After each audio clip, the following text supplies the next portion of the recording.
What's happening, guys? So today we're going to be installing a quick coupler on my 1-ton mini excavator. So here's the box. Got our Chinese writing on the top. That's always fun. It looks like it busted through this side here, so that kind of sucks. So we'll see if there's any damage. Not the sharpest knife in the world, but it gets the job done. I really probably should sharpen this thing. All right, so there she is. Good. It comes with pins. I was wondering about the pin situation. I do like the loose nuts that are flying around in there. Gotta love some loose nuts. Let's pull it out. I see what the nuts go to. This thing's got nice pins. Nice upgraded greasable pins. There's a few other odds and ends in here. Let's see. Don't want to put this down on my nice wheel horse here, so I'll just drop the pin and show you guys the rest of it. There it is, nothing too special. Let's go ahead and install it.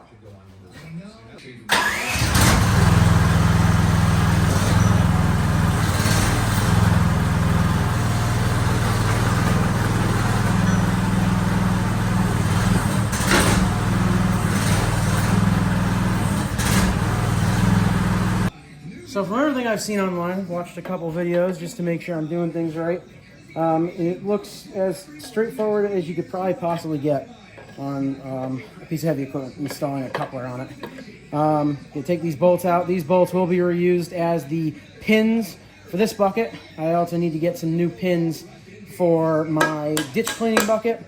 And then any other attachments I get, I'm gonna have to start sourcing pins for them.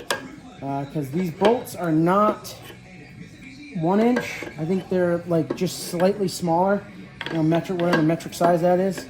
So yeah, I gotta figure that out, get some more pins. I don't want to spend $1 trillion on pins from China. If I have to make them, I don't know, whatever. There we go. Cool. All right, so pretty much take both the nuts off here. I'm gonna have to probably pound the bolt out itself because it's a little stuck in there.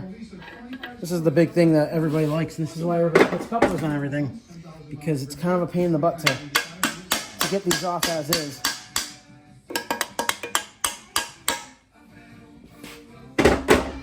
I was a big quick coupler hater when I first bought this machine. I don't know what I was thinking. I'm like, I'm not going to need it. I'm not going to change buckets that often. It'll be all right. It'll be fine. I don't need that. I don't need to spend the extra money. And then I did this a couple times, and I ordered one. This is going to be fun. Let me put it actually down on the ground.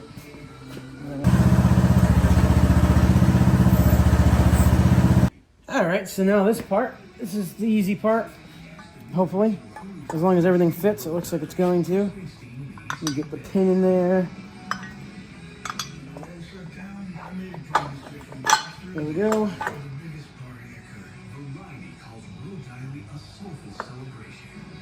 Okay, so that's that. See, this is what you had to do before. Every time you wanted to put a bucket on it, it was a pain in the butt.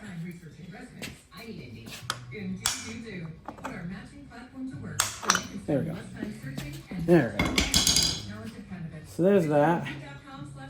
Get the hole lined up. I'm going to move you on the other side. All right, so on this side, all we got to do is put the bolt in, and then they give you 2 nuts, and you kind of use one of them as like a jam nut. I'm not going to keep that. I am going to get a nylock nut for these. Let me go get my impact. There we go.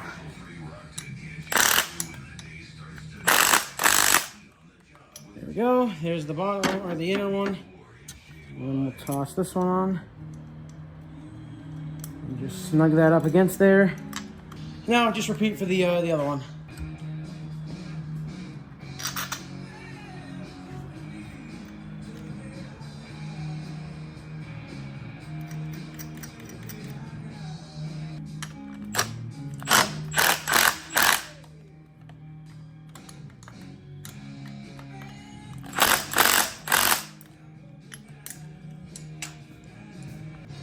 All right, well, there you go. She's installed. For the rest of this video, I'm going to have the machine running, so I apologize for that. If it ends up being too loud, I'll just have to cut over it with a voiceover. I just don't feel like continuously putting on and off the choke because it's kind of a pain in the butt right now.